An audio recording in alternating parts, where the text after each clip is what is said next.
Hello, hello, hello, hello. So this is the day nga travel me padulong og Victoria. So kani day ay giplan na rin ni daan sa iyang mama pag last year kay she want me na ma-meet ang iyang sister.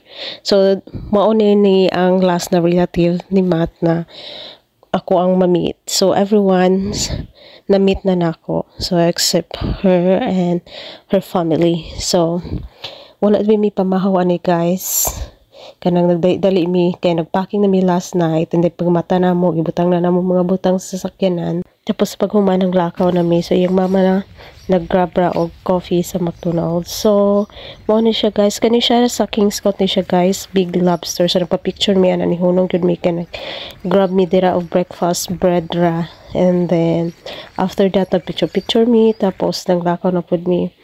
So, daghan di ay napapicture anak na time guys. So, abi na mo kamera. So, pag-abot na mo, daghan po na mga tourist nanghunong ra sila para magpa-picture anang Big Lobster. So, nangaon na mi sa sasakyanan din after naglakaw na pod mi. Bye!